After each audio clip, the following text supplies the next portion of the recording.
I'm Brittany Lewis with Forbes Breaking News. On the Senate floor Tuesday, Senate Minority Whip John Thune blamed rising prices on the Biden administration. Thune had a blunt message for the president, saying, quote, "This economy is not working for working families." His remarks come as inflation hit a 40-year high. The May Consumer Price Index report shows that the 12-month change in inflation is at 8.6%. On Friday, President Biden said rising gas prices are due to Russia's war on Ukraine, but Republicans have pinned the blame on the current administration's policies. Listen in for the South Dakota lawmaker's full speech. Mr. President, the latest inflation numbers came out on Friday and has become par for the course in the Biden economy. They weren't pretty. Inflation hit 8.6% in May, the worst inflation since December of 1981. Grocery prices increased nearly 12% on average. Eggs were up 32%. Chicken was up 17%. Milk was up 15%. And the list goes on and on. Gas prices were up 48%. Since President Biden took office, the price of gas has more than doubled. Gas is at $5 a gallon, and the price of diesel, so essential to our nation's farmers and ranchers, is even worse. And the problem is there's no end in sight. J.P. Morgan estimates that gas prices could exceed $6 a gallon by August. Other energy costs have also increased, with electricity up 12% and utility gas service up 30%. By one estimate, inflation is costing American households $460 per month. That's right, $460 per month. It's no surprise that in a recent poll, 83% of respondents, 83% described the state of the economy as poor or not so good, or that just 27% said they have a good chance of improving their standard of living. Mr. President, President Biden likes to talk about creating, quote, an economy that works for working families. Well, I have news for the President. This economy is not working for working families. Working families can't absorb an additional $460 a month. They have to cut back. They have to put off needed car repairs or eliminate a family vacation or cut down on milk for their kids. The President said the other day, and I quote, "The economy is strong as can be but for inflation, but for gas and food," end quote. But for gas and food? Well, Mr. President, I have to tell you, gas and food prices are two pretty essential economic measures for families. Moms and dads wondering how they can afford to fill up their cars to get to work and get the kids to baseball practice don't care how good the President says the economy is if the price of a tank of gas has more than doubled since the President took office. Mr. President, I guess we can at least be glad that Democrats and the President have finally started acknowledging our inflation crisis. For months last year, as inflation climbed, the administration dismissed those concerns. And even as it became more and more clear that we had a long-term problem on our hands, the President and congressional Democrats spent their time focusing not on solutions to our inflation crisis, but on a massive spending spree almost guaranteed to make our inflation problem worse. That's right. Let's remember how we got here, Mr. President. When President Biden took office, inflation was at 1.4%, well within the Fed's target inflation rate of 2%.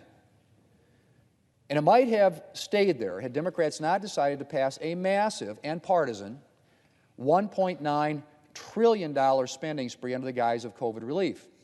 Mere weeks after Congress had passed a fifth bipartisan COVID bill that met essentially all current pressing COVID needs.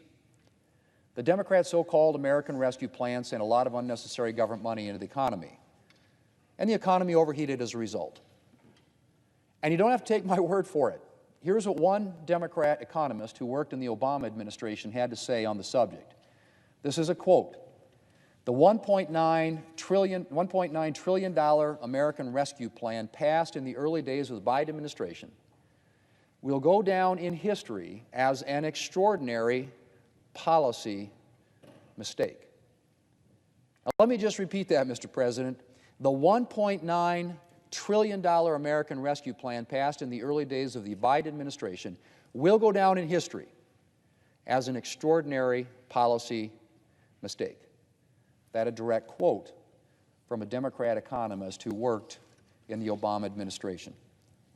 Mr. President, Democrats were warned that the American Rescue Plan ran the risk of overstimulating the economy, but they went ahead anyway.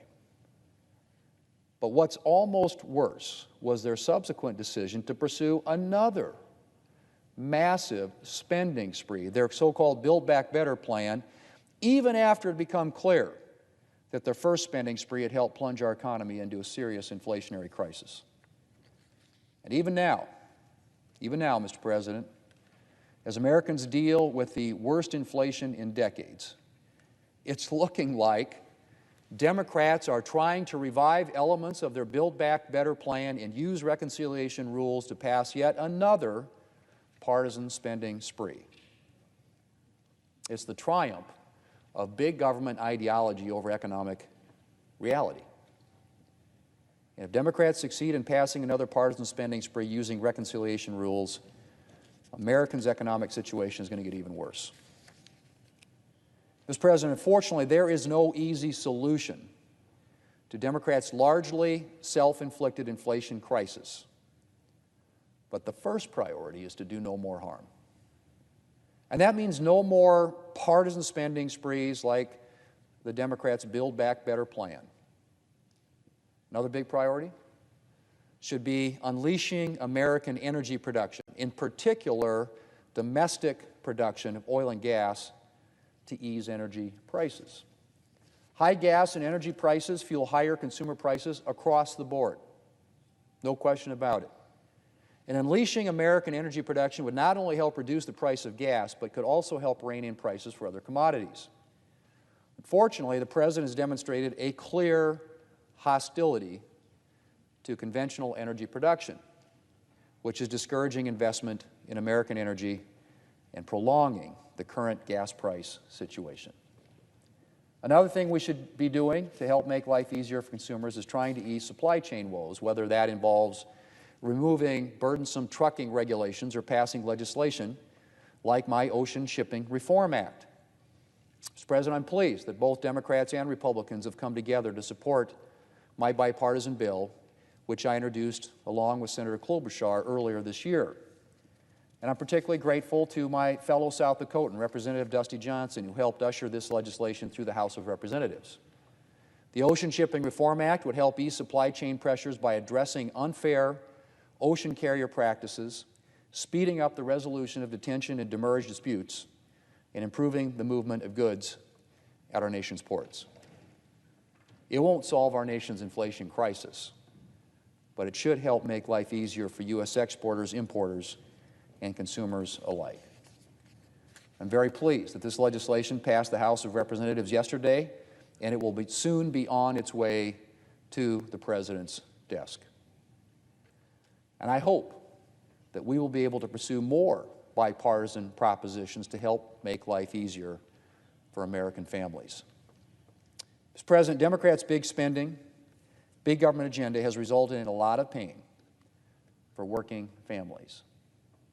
President Biden and Democrats really want to make life better for ordinary Americans. They will decisively reject any further spending sprees and work with Republicans to do what we can to alleviate the inflation crisis that the Democrats helped create. Mr. President, I yield the floor, and I suggest the absence of a quorum. Oh, sorry.